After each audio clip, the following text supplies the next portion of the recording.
Welcome to my YouTube channel. आज हम लोग क्लास 12 केमिस्ट्री चैप्टर सेकंड के बारे में बात पढ़ेंगे, जो कि है हमारा सोल्यूशन चैप्टर। काफी आसान चैप्टर है। देखो इसमें क्या होता है, हम लोग लिक्विड के बारे में स्टडी करते हैं। हम लोग क्लास 10 में पढ़ चुके होते हैं ऑलरेडी, सोल्यूट सॉल्वेंट वगैरह, ठीक है। इन सब के बारे में ऑलरेडी पढ़े रहते हैं, ठीक है। थोड़ा सा हम स्टार्टिंग इनिशियल फेज में रिविजन करेंगे शॉर्ट टर्म में, और उसके बाद धीरे धीरे आगे हम लोग बढ़ेंगे, ठीक है। देखो ये चैप्टर आप लोग को आसान इसलिए हो जाता है क्योंकि अगर आप लोग को याद होगा, आप लोगों ने क्लास 11वीं में केमिस्ट्री में पढ़ा होगा some basic concept of chemistry. Chapter first ही था some basic concept of chemistry. वहां पे जो कंसंट्रेशन के टर्म थे, जैसे हो गया मोलैरिटी, मोल फ्रैक्शन, और क्या कंसंट्रेशन टर्म जैसे हो गए परसेंटेज हो गया, मास में परसेंटेज, पीपीएम, पीपीवी, ये सारी चीजें आप लोग क्लास 11th केमिस्ट्री में पढ़ चुके होते हो, ठीक है। तो सोल्यूशन में ये सारी चीजें मिलती हैं आप लोग को, तो बहुत ही ज्यादा हेल्प मिलती है सोल्यूशन चैप्टर पढ़ने में, अगर आपको क्लास 12th केमिस्ट्री का चैप्टर फर्स्ट तैयार है तो। लेकिन फिर भी जो यहाँ पे टॉपिक वहाँ पे है, फिर भी हम यहाँ पे कराएंगे जिससे आप लोग का दोबारा रिवीजन हो जाए, ठीक है। और आप लोग इसको क्वेश्चन जब सॉल्व करोगे तो सारे क्वेश्चन बनने लगेंगे, ठीक है। तो चैप्टर को हम लोग कई पार्ट में कंप्लीट करेंगे। आज हमारा पार्ट 1 है, जहां हम लोग बिल्कुल बेसिक से स्टार्ट करने वाले हैं। पहली बात तो अगर हम बात करें सोल्यूशन, तो हम लोग बेसिकली इस चैप्टर में बाइनरी सोल्यूशन की बात करते हैं। अच्छा, बाइनरी सोल्यूशन क्या होता है? जहां पर एक सॉल्वेंट होता है और एक सोल्यूट होता है, मिल करके सोल्यूशन का फॉर्मेशन करते हैं, उसको हम क्या बोलते हैं? बाइनरी सोल्यूशन बोलते हैं, ठीक है। तो यहाँ पर क्या है, चैप्टर सबसे पहले चैप्टर की स्टार्टिंग करते हैं सोल्यूशन, ठीक है। अब देखो हमने क्या बोला, अगर आपने सोल्यूट को लिया है, उसको किस में मिला दिया? सॉल्वेंट के साथ मिला दिया, तो आपको क्या देखने को मिलेगा? आपको देखने को मिलेगा एक सॉल्यूशन। अच्छा, एक एग्जांपल दे दीजिए सर जरा। देखो एक एग्जांपल इसका देखना जरा कैसे होगा।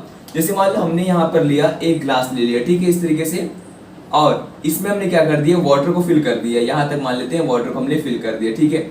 अब हमने क्या किया, ऊपर से इसमें हमने ऊपर से क्या किया? सोल्यूट को मिला दिया। क्या मिला दिया? सोल्यूट मिला दिया, ठीक है। ये क्या कहलाता है? ये हो गया हमारा सॉल्वेंट, ठीक है। सोल्यूट में हमने क्या ऐड किया? शुगर मान लो मिला दिया। हमने इसमें क्या कर दिया? एक ग्लास लिया, उसके अंदर पानी डाल दिया, पानी के ऊपर से चीनी मिला दिया, ठीक है। तो चीनी पानी का सोल्यूशन बन गया, ठीक है। दोनों मिलकर क्या बनाएंगे? सोल्यूशन बना रहे। क्या सोल्यूशन बना रहा है? शुगर को हमने क्या किया? वाटर में मिक्स कर दिया, तो क्या बन रहा है? एक सोल्यूशन रेडी हो रहा है। शुगर वाटर का एक सोल्यूशन रेडी हो गया, ठीक है। अब हम सोल्यूट किसको बोलेंगे? सॉल्वेंट किसको बोलेंगे? अगर नॉर्मली हम आप लोग से पूछे ऐसे, तो वर्बलित क्या होगा? सोल्यूट वो होता है जो कम अमाउंट में होता है। कैसा होता है? जो कम अमाउंट में होता है उसको हम बोलते हैं सोल्यूट। सॉल्वेंट क्या होता है? जो ज्यादा अमाउंट में होता है, ठीक है। ज्यादा अमाउंट में जो होता है उसको हम बोलते हैं सॉल्वेंट। इस तरीके से पता लगा सकते हैं। अच्छा, अगर दिमाग में भी क्वेश्चन आ रहा होगा कि अगर दोनों बराबर बराबर हुए, तो मान लो 50% ये हुआ, 50% ये हुआ, तो क्या होगा? तो डिपेंड करता आप लोग का सोल्यूशन कैसा बना है, ठीक है। सोल्यूशन गैसियस फेज में, लिक्विड फेज में कैसा बना हुआ है। मान लो हमने मान लो यहाँ पे लिया 50 ग्राम, हमने लिया मान लो 50 ml, ठीक है। ग्राम में चलो लिखते, कोई दिक्कत नहीं है। 50 ग्राम ऑफ वाटर लिया, और हमने यहाँ पे लिया 50 ग्राम ऑफ शुगर लिया। दोनों को आपस में हमने कर दिया मिक्स। तो बताओ क्या जो हमारा सॉल्यूशन बनेगा वो सॉलिड बनेगा? नहीं ना, वो तो लिक्विड ही रहेगा। भाई 50 ग्राम हमने चीनी लिया, 50 ग्राम पानी लिया, दोनों का आपस में मिला दिए। घर पे आप लोग करके देख सकते हो, मिला दो आपस में, क्या बनेगा? एक सॉल्यूशन बनेगा, लिक्विड का सॉल्यूशन बनेगा। अच्छा, लिक्विड आया क्यों? Because of solvent. तो हम क्या बोल सकते हैं कि वो कैसा नेचर है? वो वहाँ पे लिक्विड जो है H2O, ठीक है, वाटर जो है वो एज अ सॉल्वेंट वर्क कर रहा है। जो हैवियर अमाउंट में रहता है, या जो सॉल्वेंट रहता है, वो लास्ट तक बना रहता है, ठीक है। तो हम सॉल्वेंट इसमें क्या बोलेंगे? वाटर इज द सॉल्वेंट, ठीक है। जब दोनों अमाउंट बराबर रहेंगे, जो फेज बाद में आएगा उससे से मैच करेंगे, वही सॉल्वेंट कहलाएगा। तो आगे होगा समझ में, जो कम अमाउंट में रहता है उसको बोलते हैं सोल्यूट, ज्यादा अमाउंट में रहता है उसको हम क्या बोलते हैं? सॉल्वेंट बोलते हैं, ठीक है।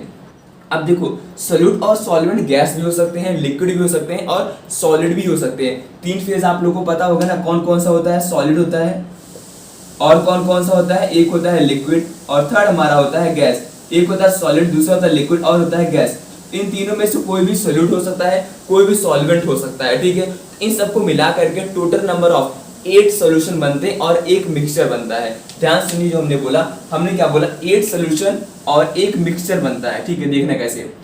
अब देखो, सॉलिड, लिक्विड, गैस, अब ये हमारे क्या हो सकते हैं? ये तीनों एज अ सोल्यूट भी हो सकते हैं, ठीक है, अच्छी बात है, सोल्यूट हो सकते हैं। ये तीनों सॉल्वेंट भी हो सकते हैं, ठीक है, सॉल्वेंट भी हो सकते हैं। तो हम लोग बोल सकते हैं सोल्यूट में क्या आ सकता है और सॉल्वेंट में क्या आ सकता है? सोल्यूट और सॉल्वेंट में देखो हमने यहाँ पे लिख दिया मान लो सॉलिड, फिर हमने लिखा लिक्विड,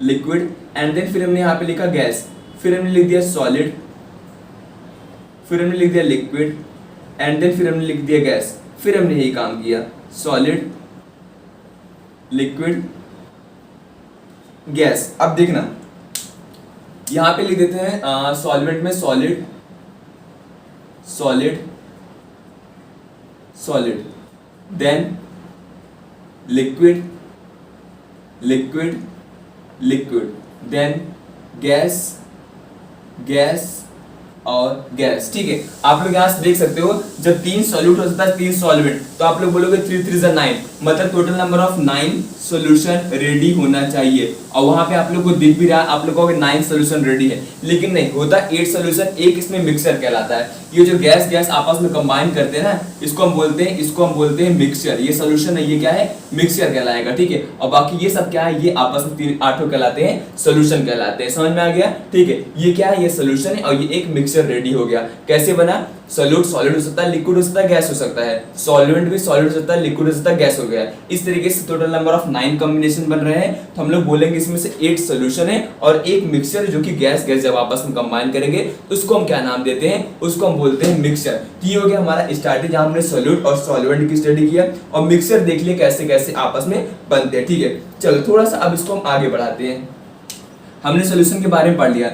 इस चैप्टर में जो बेसिक हमको पढ़ना होता है ना, वो कुछ और पढ़ना होता है। जैसे कि मान लो हम लोग को वेपर प्रेशर के बारे में पढ़ना होता है। हम लोग ने बचपन में क्या पढ़ा हुआ होता है, सॉल्यूशन मान लो ऐसा कोई चैप्टर रहता है, मान लो स्टेट फेज वगैरह पढ़ते हैं हम लोग, तो वहाँ पे हम लोग पढ़ते हैं कंडेंसेशन क्या होता है, इवापोरेशन क्या होता है, फ्यूजन क्या होता है, मेल्टिंग क्या होता है, ये सब पढ़ते हैं। तो ये सब बहुत बेसिक हो गया, ठीक है। लेकिन इससे ऊपर अब हम लोग पढ़ते हैं किस तरीके से वेपर बनता है, वेपर प्रेशर कैसे डेवलप होता है, तो वहाँ पे कौन सा सब्सटेंस कितना प्रेशर लगा रहा है, वो प्रेशर किसके कारण डेवलप हो रहा है, वो सारे नेचर फैक्टर सब कुछ यहाँ पे हम लोग स्टडी करने वाले हैं। ठीक है, तो पहले अब इसमें देखो, अब इसमें हम आगे स्टार्ट करने वाले हैं। आगे हम पढ़ेंगे किस तरीके से आखिर सॉल्यूशन बनता है। ठीक है, देखो अगर हम लोग को ये बात क्लियर होगी, लिक्विड होता है, ठीक है, अगर इसको हीट कर दो, हीट करते हैं लिक्विड को, मतलब क्या करते हैं, इवोपोरेट करते हैं। इस प्रोसेस क्या बोलते हैं, वेपराइजेशन।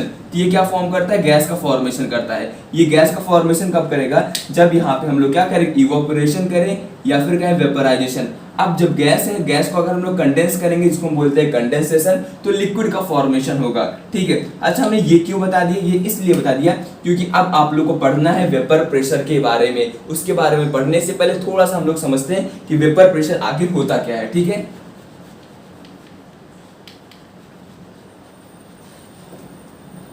देखो मान लेते हैं हमारे पास ये एक यूटेंसिल बना लिया हमने, ठीक है, एक बर्तन है इस तरीके से। अब जरा समझना, बर्तन के अंदर हमने रख दिया पानी, ये हमने बर्तन के अंदर क्या रख दिया, पानी रख दिया। ठीक है, अच्छा देखो वाटर रख दिया, इसको हमने एक लिड से मतलब एक कवर से इसको हमने इसे ढक दिया। ठीक है, कवर से क्या कर दिया हमने, इसको ढक दिया। अच्छा ढकने के बाद क्या होगा, नीचे हमने लगा दिया आग। ठीक है, नीचे हमने लगा दिया फायर, यहाँ पे लगा दी आग। ठीक है, आग लगाने से क्या होगा, ये लगातार हीट होगा। हीट होने के बाद क्या होगा, जाहिर सी बात है ये वेपर फॉर्मेशन करेगा। कैसा फॉर्मेशन करेगा, वेपर मतलब हो गया वेपर का फॉर्मेशन, वाटर वेपर का फॉर्मेशन करेगा। तो वाटर वेपर क्या होगा, ऊपर की तरफ ऐसे ट्रेवल करना स्टार्ट कर देगा। वाटर वेपर क्या होगा, वेपर बनेगा, ऊपर की तरफ जाएगा। ऊपर जाने के बाद यहाँ पे लगी हुई लिड, अब ये लिड भी क्या लगाएगा, ये लिड भी क्या लगाएगा, ये लिड भी लगाएगा फोर्स। फोर्स लगाने से क्या होगा, यहाँ पे ये क्या हो जाएगा, कंडेंस हो जाएगा। देखो कंडेंस हो जाएगा। खाना अगर आप लोगों ने कभी बनाया हो गया, फिर देखना पानी घर में गर्म किया जाए, उसके ऊपर एक प्लेट रख देना, थोड़ी देर बाद देखना प्लेट के ऊपर कुछ बबल्स आ जाएंगे। ठीक है, तो ये क्या होता है, कंडेंस होने लगता है और यहाँ पर ड्रॉपलेट्स बन जाती हैं। ठीक है, अब यहाँ पर वापस क्या होता है, ये वापस फिर नीचे आने लगती है। तो वो प्रोसेस जब नीचे का जो वेपर है वो जा रहा है ऊपर से कंडेंस होकर के वापस आ रहा है, मतलब क्या हो रहा है, यहाँ पे कंडेंसेशन और इवेपोरेशन दोनों एक साथ बराबर चल इक्विलिब्रियम होंगे। जो हमने यहाँ पर देखो समझाने की कोशिश की है कि लिक्विड और गैस फेज जो है, वेपराइजेशन मतलब वेपर बनने की प्रक्रिया और कंडेंसेशन होने का काम दोनों जब इक्विलिब्रियम में होगा, इसको हम क्या बोलते हैं, this condition called vapour pressure. और इस कंडीशन में जो प्रेशर यहाँ पर डेवलप होता है लिड के ऊपर, इसको हम क्या बोलते हैं,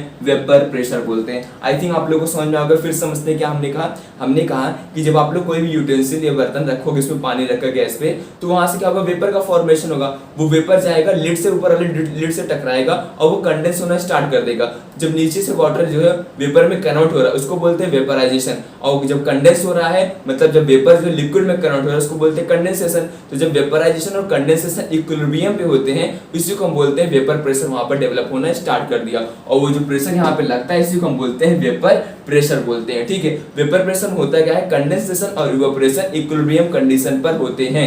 देखो ये होगा ना लिक्विड और ये गैस इक्विलिब्रियम हुआ। अच्छा इसका इक्विलिब्रियम कैसे लिखेंगे, वी वेपर प्रेशर किसका लगाना, गैस का, upon vapour pressure of liquid, ऐसे लिख सकते हैं हम लोग। देखो लिखते कैसे हैं, ये हमारे किसके बराबर होगा, के, मतलब क्या है, ये इक्विलिब्रियम कांस्टेंट के बराबर होगा।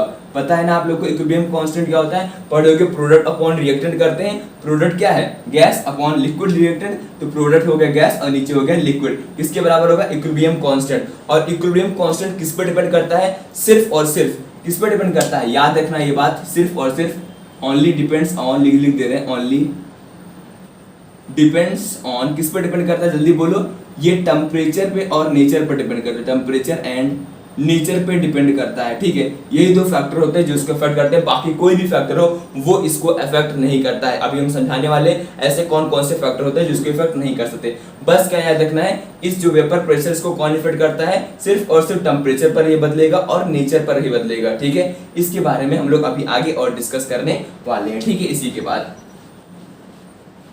चलो फिर अब इसके बारे में डिस्कस भी कर लेते हैं हम लोग, कौन कौन से फैक्टर हैं जिसके ऊपर ये डिपेंड करता है। ठीक है, अच्छा मान लो अगर हम पहले लिखते हैं यहाँ पे शेप ऑफ कंटेनर, क्या इस पर डिपेंड करेगा, शेप ऑफ कंटेनर।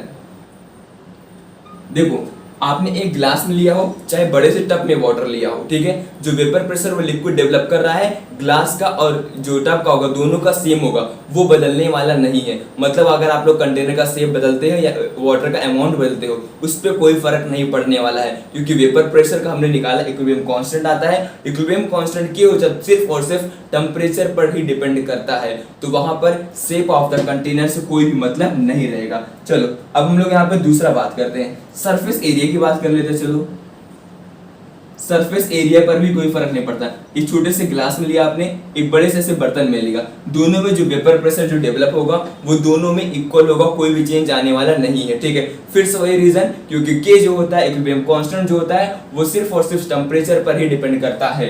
ठीक है, आगे अब हम लोग थर्ड बात करते हैं। थर्ड यहाँ पे आता है हमारा अमाउंट ऑफ लिक्विड। कितना amount of liquid, amount of liquid. मान लो यहाँ पे आपने लिया है 10 ml, यहाँ पे आपने लिए 10 लीटर, कोई फर्क नहीं पड़ता है। दोनों ही केस में जो वेपर प्रेशर डेवलप होगा वो सेम होगा, वेपर प्रेशर जो डेवलप होगा वो सेम होगा। क्यों, फिर वही reason, equilibrium constant only depends upon temperature. जब तक टेम्परेचर नहीं बदलेगा इक्विलिब्रियम कांस्टेंट पर कोई फर्क आने वाला नहीं है। अच्छा आप लोग सोचो कब से टेम्परेचर के बारे में ही बात कर रहे हैं, आखिर टेम्परेचर पर कैसे डिपेंड करता है, अब हम लोग उसके बारे में डिस्कस करेंगे। ठीक है, इसका एक फॉर्मूला होता है, बस वो फॉर्मूले पर ही क्वेश्चन आता है कि किस तरीके से ये टेम्परेचर पर डिपेंड करता है। वो फॉर्मूला हम लिखते हैं लॉग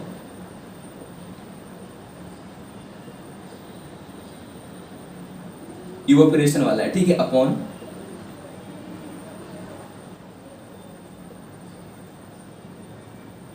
ठीक है, ये इसका रिलेशन आता है। क्या लिखा हमने, जरा ध्यान से देखो, log P1 अपॉन P2, एक second, log P2 upon P1 होगा। ठीक है, याद रखना formula, log P2 upon P1 equals to delta H, यहाँ पे हो जाएगा इवेपोरेशन वाला, अपॉन यहाँ पे नीचे क्या आ जाएगा 2.303 इंटू आर। आज सबको पता होगा यूनिवर्सल गैस कांस्टेंट है, 1 upon T1 minus 1 upon T2 आ गया। ठीक है, इवेपोरेशन लिखो, वेपराइजेशन लिखो, दोनों बात एक ही है। ठीक है, तो ये बात आप लोग क्लियर हो गई होगी, किस पे डिपेंड कर रहा है, ओनली डिपेंड्स ऑन टेम्परेचर। ये टेम्परेचर ऐसा फैक्टर है जिसपे डिपेंड कर रहा है, ओनली डिपेंड्स ऑन टेम्परेचर पर ही डिपेंड कर रहा है। चलो अभी इस पे क्वेश्चंस करा देंगे, आप लोग को इस पे जो डाउट होगा वो क्लियर हो जाएगा कि याद रखना है सब टेम्परेचर पर डिपेंड करे, टेम्परेचर चेंज होगा तो ही इस पे फर्क पड़ेगा। और कैसे फर्क पड़ेगा, इस तरीके से log P2 upon P1 equals to delta H upon 2.303 R into 1 upon T1 minus 1 upon T2, इस तरीके से इस पे चेंज आने वाला है। चलो अब इस पे एक हम लोग क्वेश्चन सॉल्व करते हैं, सारा कॉन्सेप्ट हमारा क्लियर हो जाएगा। ठीक है, अब क्वेश्चन लिखते हैं इसके ऊपर,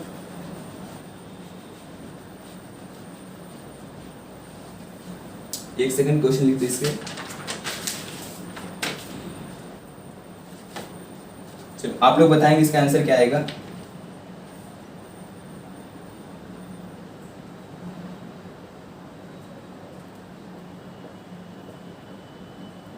2 मोल ऑफ लिक्विड H2O है जो कि present in 2 litre container at 300 K at 300 K. Calculate vapor pressure. Calculate vapor pressure of liquid at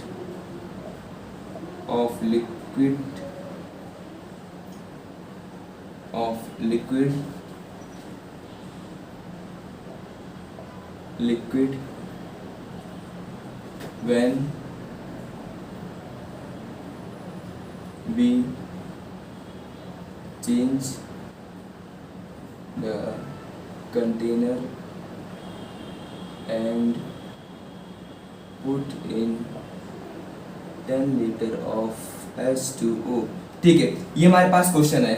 अब देखो इंथैल्पी ऑफ वेपराइजेशन इज 2.30। अच्छा ठीक है, चलो आगे बढ़ते हैं। अब यहाँ पे देखो क्या कैलकुलेट करना है, कैलकुलेट करना है वेपर प्रेशर ऑफ लिक्विड क्या होगा। देखो 2 मोल ऑफ लिक्विड H2O है जो कि 2 लीटर ऑफ कंटेनर में है। अब इसको चेंज करके 10 लीटर ऑफ कंटेनर में रखा गया है। ठीक है, 2 मोल ऑफ H2O था, लिक्विड H2O था जो कि 2 लीटर ऑफ कंटेनर में था। अब कंटेनर चेंज करके 2 लीटर से इसको कर दिया गया 10 लीटर। ठीक है, क्या कर दिया गया, 10 लीटर कर दिया गया है। अब कितना है, ये 2 मोल है। तो पूछा जा रहा है कि बताओ वेपर प्रेशर क्या होगा लिक्विड पर। तो क्या आंसर होगा इसका, there is no change in vapour pressure. No change in vapour pressure. क्यों नहीं चेंज होगा, जरा समझो। यहाँ पर टेम्परेचर की बात, चेंज की बात नहीं की जा रही। टेम्परेचर कांस्टेंट है, जब तक टेम्परेचर पर चेंज नहीं आएगा तो वेपर प्रेशर बदलने वाला नहीं है। चाहे उसको जिसमें रखें 2 लीटर से 10 लीटर में रखें या 2 लीटर को 20 लीटर के बाद ट्रांसफर करें, कोई दिक्कत नहीं है। ठीक है, तो यहाँ पर याद रखना है कि कोई भी चेंज नहीं आएगा। चलो एक और क्वेश्चन इसी पे कर लेते हैं। अब देखो अगला अच्छा क्वेश्चन है, vapour pressure of liquid is 2 atm। Vapour pressure of liquid is 2 atm। Vapour pressure liquid का दे रखा गया 2 atm। कब दे रखा गया, एट 300 के टेम्परेचर पर। ठीक है, अब देखो यहाँ पर टेम्परेचर एक ये दे रखा गया, कैलकुलेट करना है, कैलकुलेट वेपर प्रेशर कैलकुलेट करना है।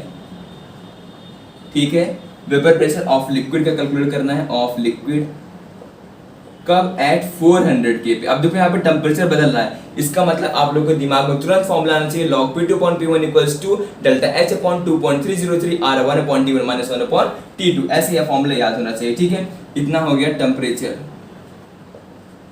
If enthalpy of vaporization of liquid is 2 अच्छा न्यूमेरिकल काफी आसान कर दिया गया है, आर जूल। ठीक है, ये हो गया। ठीक है, क्वेश्चन मिल गया हमको। क्वेश्चन क्या है, फिर से एक बार पढ़ते हैं। Vapour pressure of liquid is 2 atm at 300 K temperature. Calculate vapour pressure of liquid at 400 K temperature if enthalpy of vaporisation of liquid is 2.303 R joule. अब देखो ऐसे क्वेश्चन किस तरीके सॉल्व करना है, फॉर्मूला हम लोग को पता है, अभी हमने लिखा था, फिर से लिखते हैं। log P2/P1 equals to delta H upon 2.303 R। यहाँ पे क्या आ जाएगा, 1/T1 माइनस 1/T2। अब जरा देखो डेल्टा H दे रखा गया क्वेश्चन में 2.303 R, T1 दे रखा गया 300 K, T2 दे रखा गया 400 K। ठीक है, कैलकुलेट क्या करना है हम लोग को, P2 कैलकुलेट करना है, क्या होगा। चलो अब सॉल्व करना स्टार्ट करते हैं कि आखिर यहाँ पर आंसर क्या आएगा। चलो P1 दे रखा गया हम लोग को, vapour pressure of liquid is 2 atm। ठीक है, P2 कैलकुलेट करना है। अगर हम सॉल्व करें इसको, log P2/P1 equals to 2.303 R upon 2.303 R हो जाएगा यहाँ पे, और यहाँ पे आ जाएगा 1/T1। T1 कितना है हमारे पास, देखो टेम्परेचर स्टार्टिंग में कितना है 300 K और बाद में कितना हो गया 400। तो पहले वाला T1 क्या होता है, पहले वाला टेम्परेचर 300 माइनस 1/, यहाँ पे आ जाएगा 400। सॉल्व करो जरा, देखो कितना आएगा, log P2/P1 किसके बराबर हो जाएगा, ये तो कटने वाला है, ये कट गया, इसको इधर भेजो, इसको इधर भेजो, तो कितना हो जाएगा, ये 400 यहाँ पे हो जाएगा, 400 पूरा लिख देते हैं, किसी कंफ्यूजन ना हो, 300 और 4 से कितना हो जाएगा 12 हो जाएगा, और ये 00 आ जाएगा। ठीक है, इसको सॉल्व करेंगे कितना आ जाएगा, 400 माइनस ये आ जाएगा 100, ये कट गया तो कितना आ गया, ये 1/12 आ गया। ठीक है, अच्छा देखो log P2 अपॉन P1 कैसे लिख सकते हैं, इसको हम लिख सकते हैं log P2 minus log P1 कितना आ गया 1/12। बस अब आप लोगों को क्या करना है, इसको सॉल्व कर देना। सॉल्व कैसे करोगे, इसको इधर भेज दो, क्या हो जाएगा log P2 इक्वल्स टू 1/12 और यहाँ पे क्या आ जाएगा, इधर जाएगा प्लस log P1 और log P1 तो क्वेश्चन में दे रखा गया है, उठा करके यहाँ पर रख देंगे। इस तरीके से इस क्वेश्चन को सॉल्व किया जाएगा। आई होप आप लोगों को क्लियर हो गया होगा कि ऐसे क्वेश्चन किस तरीके से बनाए जाते हैं। ठीक है, इस तरीके से क्वेश्चन आएगा। बस आप लोग क्या देखना ये है कि टेम्परेचर चेंज हो रहा है कि नहीं हो रहा। अगर हो रहा है चेंज तो बस कुछ नहीं करना है, वहां पर ये वाला फॉर्मूला यूज कर देना है, log P2 upon P1 equals to delta H upon 2.303 R into 1 upon T1 minus 1 upon T2। इसको अच्छे से याद कर लेना है। ठीक है, अब हम लोग आगे बढ़ते हैं, बात करते हैं factor affecting boiling point. Boiling point vapour pressure, factor affecting vapour pressure, factor affecting vapour pressure. इसमें पहला हमारा फैक्टर रहेगा बॉइलिंग पॉइंट। ठीक है, पहला जो फैक्टर रहेगा वो रहेगा बॉइलिंग पॉइंट को लेकर के।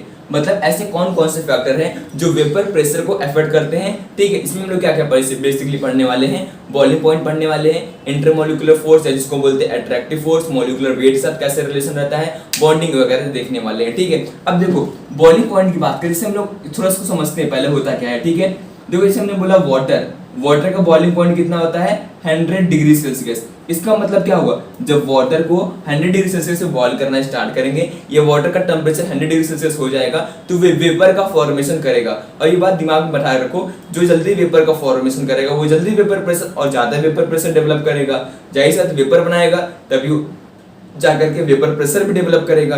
तो जब सबसे पहले वेपर बनाएगा, ये जिसका वेपर बनना स्टार्ट हो गया तो वो वेपर प्रेशर भी डेवलप कर सकता है। ठीक है, तो ये क्या होगा 100 डिग्री सेल्सियस पे क्या करता है बॉईल करता है। तो जब इसका टेम्परेचर 100 डिग्री सेल्सियस हो जाएगा तो ये बॉईल करना स्टार्ट कर देगा। मान लो एक हमारे पास लिक्विड बी है। ठीक है, इसको पहले समझ रहे हैं हम लोग, वो है 90 डिग्री सेल्सियस का बॉइलिंग पॉइंट। मतलब कि वो कम टेम्परेचर मतलब 90 डिग्री सेल्सियस उसको जल्दी पहुंच जाएगा, वो तो जल्दी से वेपर बनाना स्टार्ट कर देगा। इसका वेपर प्रेशर जाहिर सी बात है ज्यादा होगा इसके कंपैरिजन में। इस तरीके से हम लोग इसको सीखने वाले हैं कुछ अलग टाइप में। देखो कैसे हमारे यहाँ पे दो केस होता है। कौन कौन से दो केस होता है, पहला same type of liquid, same type of liquid या सेम लिक्विड भी बोल सकते हैं हम लोग। ये क्या होता है यहाँ पे डिफरेंट लिक्विड होता है, डिफरेंट लिक्विड। दो केस हम लोग यहाँ पे पढ़ते हैं। ठीक है, अब दो केस पढ़ते हैं, दोनों का अलग अलग रिलेशन होता है। पहले हम लिख देते हैं फिर उसके बाद उसके बारे में समझते हैं। जो बॉइलिंग वेपर प्रेशर होता है हमारा, ठीक है, वेपर प्रेशर जो होता है वो डायरेक्टली रिलेशन होता है बॉइलिंग पॉइंट। अगर हमारा क्या है सेम टाइप ऑफ लिक्विड, उस केस में ठीक है बॉइलिंग पॉइंट के डायरेक्टली रिलेटेड होता है वेपर प्रेशर। अगर डिफरेंट टाइप ऑफ लिक्विड है तो vapour pressure is inversely related to boiling point. Boiling point साथ इसका साथ इनवर्स रिलेशन होता है। अच्छा, इसको आप समझते हैं ऐसा क्यों हो रहा है। ठीक है, हमने थोड़ा सा आप समझाने की कोशिश भी की है, लेकिन फिर से एक बार और समझते हैं। हमारे डिफरेंट टाइप ऑफ लिक्विड पहले समझते हैं। ठीक है, मान लो हमारे पास क्या है दो टाइप का लिक्विड, एक लिक्विड ए है और एक लिक्विड बी है। लिक्विड ए 120 डिग्री सेल्सियस, ये हमारा 90 डिग्री सेल्सियस पे। ठीक है, ये दोनों क्या दिया गया, ये दोनों इसका बॉइलिंग पॉइंट दे रखा गया। मुझे आप लोग बस ये बता दो जल्दी से वेपर बनाना कौन स्टार्ट करेगा। जाहिर सी बात है बी वाला जल्दी से वेपर बनाना स्टार्ट कर देगा, क्योंकि ये 90 डिग्री सेल्सियस पे बॉईल करेगा और ये 120 पहुंचेगा तब बॉईल करना स्टार्ट करेगा, तब तो फिर वेपर बनाना शुरू भी कर देगा। ठीक है, तो मतलब क्या होगा, इसका वेपर जल्दी बनना स्टार्ट हुआ तो वेपर प्रेशर भी ये ज्यादा डेवलप करेगा ना, उससे पहले स्टार्ट कर ज्यादा ये भी डेवलप करेगा। तो हम लोग क्या बोलेंगे कि जो वेपर प्रेशर है वो बी वाले का ज्यादा होगा as compare to vapour pressure of A. समझ में आ गया। और यहाँ पे इसको उल्टा तरीके से समझाया भी गया है कि वेपर प्रेशर क्या होता है, उल्टा मतलब इनवर्स रिलेशन होता है बॉइलिंग पॉइंट के साथ। जिसका बॉइलिंग पॉइंट ज्यादा उसका वेपर प्रेशर कम होगा ए वाले का बी वाले का कंपैरिजन। देखो अब बी वाले का कम है तो मतलब वेपर प्रेशर बी का ज्यादा होगा। आई थिंक आप लोगों को समझ में आ गया। एक और एग्जांपल लेते हैं। एक लिक्विड ए है, अगला लिक्विड बी है। ठीक है, ये है इसका 50 डिग्री सेल्सियस और ये 100 डिग्री सेल्सियस। अब बताना यहाँ पे किसका वेपर प्रेशर ज्यादा होगा।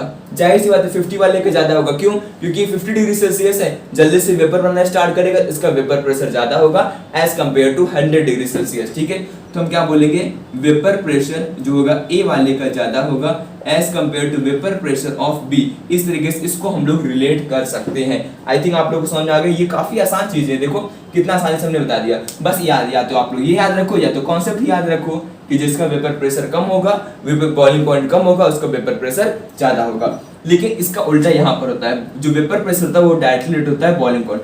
मान लेते हमारे पास एक लिक्विड सी है। ठीक है, लिक्विड सी है, इसके पास दो टेम्परेचर दिए गए, 119 पे बॉयल कर रहा है डिग्री सेल्सियस, एक 50 डिग्री सेल्सियस में। अब पूछा गया सेम लिक्विड है ये, दो अलग अलग टेम्परेचर पे बॉइलिंग पॉइंट है इसका, ठीक है। तो वेपर प्रेशर किसका ज्यादा होगा, इसमें इसका ज्यादा होगा, ठीक है, इसका ज्यादा होगा इसके कंपैरिजन में, ठीक है। तो वेपर प्रेशर जो होगा 119 वाले का वो ज्यादा होगा as compare to vapour pressure of 50 degree Celsius वाले का, ठीक है। इस तरीके से आप लोग को ये पॉइंट बिल्कुल दिमाग में रखना है बॉइलिंग पॉइंट को लेकर के। क्या चीज, अगर सेम टाइप का लिक्विड हुआ तो vapour pressure is directly proportional to boiling point, अगर डिफरेंट हुआ तो इनवर्सली रिलेटेड, जिसका बॉइलिंग पॉइंट कम होगा उसका वेपर प्रेशर ज्यादा होगा। किस केस में, जब लिक्विड डिफरेंट टाइप का ऑफ लिक्विड होगी उस केस में, ठीक है। तो पहला फैक्टर हमारा क्या हो गया, बॉइलिंग पॉइंट को लेकर के, ठीक है। चलो अब आगे बढ़ते हैं हम लोग अट्रैक्टिव फोर्स की तरफ।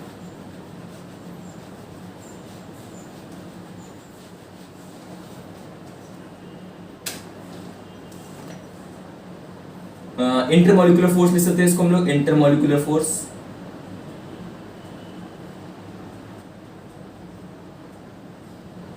या फिर अट्रैक्टिव फोर्स भी बोल सकते हैं, दोनों में से कुछ भी बोलो, ठीक है। अगर हम लोग बात करें यहाँ पे वेपर प्रेशर की, तो अट्रैक्टिव फोर्स या फिर इंटरमोलिकुलर फोर्स के साथ इनवर्स रिलेशन होता है, ठीक है। अब इसको समझाते भी ऐसा क्यों हो रहा है, इनवर्स रिलेशन होता है अट्रैक्टिव फोर्स के साथ। अब देखना है इसको ऐसा क्यों हो रहा है और ये समझना है इसको ध्यान से, ठीक है।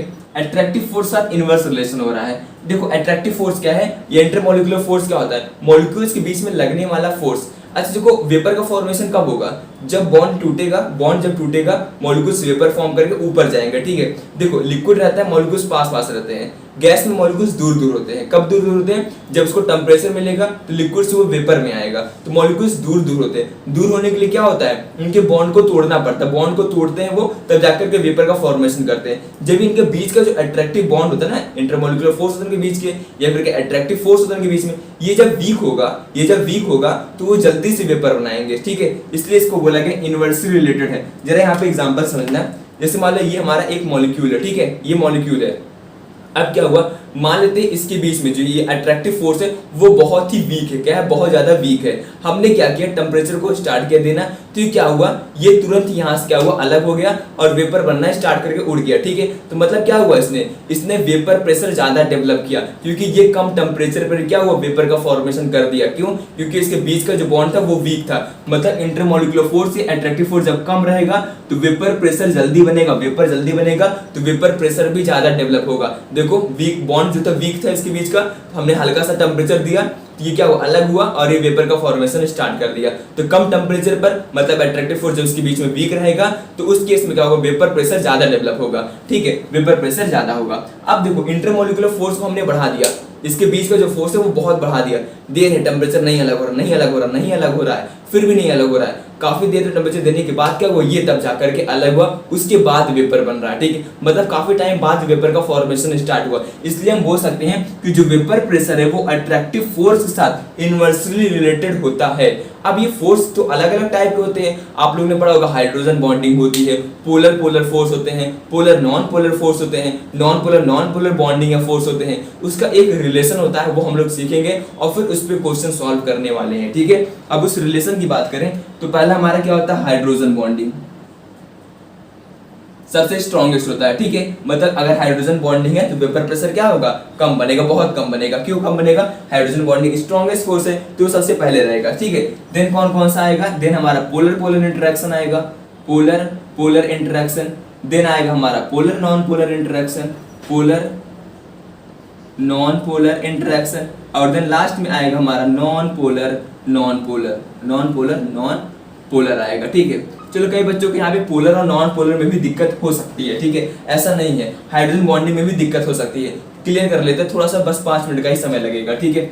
अब देखो हाइड्रोजन बॉन्डिंग कहाँ एग्जिस्ट करती है, जब हमारा हाइड्रोजन जो है वो मोस्ट इलेक्ट्रोनेगेटिव एलिमेंट के साथ अटैच रहता है। कौन कौन से, फ्लोरीन हो गया, ऑक्सीजन हो गया, नाइट्रोजन हो गया, इन सब के साथ, किसी साथ, फ्लोरीन हो गया, ऑक्सीजन हो गया, नाइट्रोजन के साथ, इन सब के साथ अगर वो अटैच रहता है, ये सब मोस्ट इलेक्ट्रोनेगेटिव एलिमेंट है, ठीक है, मोस्ट इलेक्ट्रोनेगेटिव, ये हाई इलेक्ट्रोनेगेटिव एलिमेंट है सबसे ज्यादा, मोस्ट इलेक्ट्रोनेगेटिव एलिमेंट्स होते हैं, ठीक। इनके साथ अगर अटैच है तो वहां पर कहलाता है हाइड्रोजन बॉन्डिंग। आप लोग ने पढ़ा भी होगा, दो टाइप होता है, इंटर और इंट्रा, वहां पे इसके बारे में डिस्कस नहीं करेंगे अभी हम लोग, ठीक है।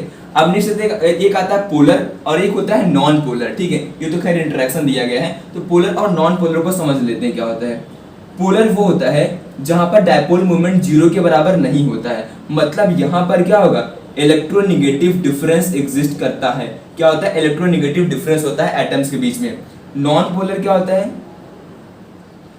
जहां का डायपोल मोमेंट क्या होता है, 0 के बराबर होता है, यहाँ पर कोई भी इलेक्ट्रोनेगेटिव डिफरेंस नहीं होता, नो इलेक्ट्रोनेगेटिव डिफरेंस भी नहीं होता, कोई इलेक्ट्रोनेगेटिव डिफरेंस नहीं हो सकता। हम लोग एक क्वेश्चन भी इसमें सॉल्व कर लेते हैं जिससे हमारा जो कॉन्सेप्ट है पोलर नॉन पोलर का वो थोड़ा सा और स्ट्रांग हो जाए, ठीक है। जैसे मान लो क्वेश्चन कैसे बन सकता है, यहाँ पे मान लो हमने आपको दे दिया वाटर और कह दिया यहाँ पर एक जगह लिख दिया बेंजीन। हमने पूछा बताओ इसमें से वेपर प्रेशर किसका ज्यादा होगा, ठीक है। आप लोग को ये कॉन्सेप्ट याद ही होगा, हमने भी क्या बोला, हमने ये बताया कि किस तरीके से attractive force intermolecular force vapour pressure के इनवर्सली रिलेटेड होती है। मतलब जितना ज्यादा इंटरमोलिकुलर फोर्स रहेगा उतना ही कम वेपर प्रेशर वहां पर डेवलप होगा। ऑर्डर क्या आता है, फिर से एक बार रिवाइज करते हैं। ऑर्डर में हमारे पास सबसे पहले आता है हाइड्रोजन बॉन्डिंग, देन कौन सा बॉन्ड आता है, पोलर पोलर बॉन्ड आता है, then polar non polar bond and the last one is non polar bond, ठीक है। पोलर और नॉन पोलर डिफरेंस समझ में आ गया। पोलर क्या होते हैं, जहां पर इलेक्ट्रोनेगेटिव डिफरेंस 0 के बराबर नहीं होता है। नॉन पोलर वो होते हैं जहां पर इलेक्ट्रोनेगेटिव डिफरेंस 0 के इक्वल होता है, ठीक है। इस तरीके से आप लोग को याद रखना है।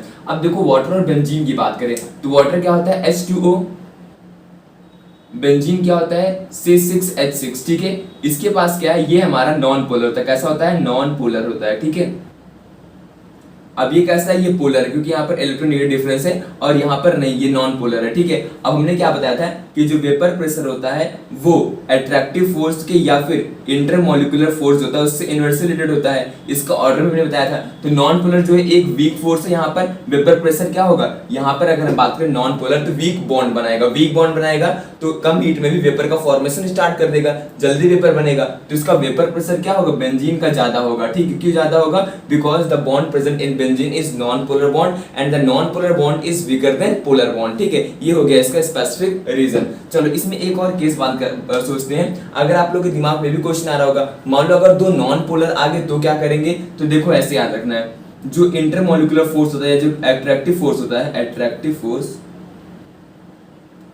और इंटरमोलिकुलर फोर्स होता है वो मॉलिक्यूलर वेट के डायरेक्टली प्रोपोर्शनल होता है। किसके, मॉलिक्यूलर वेट जो होता है उसके डायरेक्टली प्रोपोर्शनल होता है, ठीक है। इसका मतलब हम यहाँ से ये बात बोल सकते हैं कि वेपर प्रेशर क्या होता है, अट्रैक्टिव फोर्स से इनवर्सली रिलेटेड होता है, या फिर ऐसे बोल सकते हैं 1 अपॉन मॉलिक्यूलर वेट, ऐसे भी बोला जा सकता है। दोनों बात एक ही है, ठीक है। देखो ध्यान समझो इसको, वेपर प्रेशर जो है वो इंटरमोलिक्यूलर फोर्स या फिर बोले अट्रैक्टिव फोर्स उससे इनवर्सली रिलेटेड होता है, और अट्रैक्टिव फोर्स मॉलिक्यूलर वेट के डायरेक्टली प्रोपोर्शनल होता है। तो यहाँ से हम बोल सकते हैं कि जो वेपर प्रेशर होता है वो मॉलिक्यूलर वेट के साथ इनवर्सली रिलेटेड होता है। मीन जिसका मॉलिक्यूलर वेट ज्यादा होगा वो वेपर प्रेशर कम बनाएगा, ठीक है। चलो एग्जांपल के लिए हमने यहाँ पे मान ले लिए CH4 ले लिया और ले लिया H2। हम आपसे पूछ रहे बताओ जरा यहाँ पे कि किसके अंदर CH4, एक सेकंड रुकना, CH4 और H2 के अंदर किसमें जो होगा वो वेपर प्रेशर ज्यादा बनेगा, ठीक है। अब कैसे डिसाइड करेंगे, देखो ये भी नॉन पोलर है, ये भी नॉन पोलर है, दोनों नॉन पोलर है, तो कैसे पता करेंगे, मॉलिक्यूलर वेट से हम लोग उसको पता करेंगे। अब मॉलिक्यूलर वेट से कैसे पता करेंगे, जिसका मॉलिक्यूलर मास या मॉलिक्यूलर वेट ज्यादा होगा वो वेपर प्रेशर कम बनाएगा। तो मुझे क्या देखना है, किसका मॉलिक्यूलर वेट कम है तो उसका वेपर प्रेशर ज्यादा बनेगा। और क्वेश्चन में भी यही पूछा कि किसका वेपर प्रेशर ज्यादा बनेगा, ठीक है। अब देखो H2 का वेट कितना होगा, 2 होगा, इसका कितना होगा, इसका 16 होगा, इसका कितना होगा, 2 होगा, तो जाहिर सी बात है इसका जो वेपर बनेगा वो क्या होगा, वो ज्यादा होगा, वेपर प्रेशर H2 का ज्यादा होगा एज कंपेयर टू CH4। ऐसे क्वेश्चन भी बनाए जा सकते हैं। ये कुछ इंपॉर्टेंट फैक्टर्स हैं जो आप लोग को याद रखना है वेपर प्रेशर को रिलेटेड, यहाँ से क्वेश्चन पूछे भी जाते हैं, ठीक है। तो बॉइलिंग पॉइंट हमने डिस्कस कर लिया, फोर्सेस के बारे में अच्छे से डिस्कस कर लिया और क्वेश्चन भी यहाँ पर डिस्कस कर लिए। नेक्स्ट लेक्चर में हम लोग राउल्ट्स लॉ की स्टडी करेंगे for volatile solution. Thanks for watching.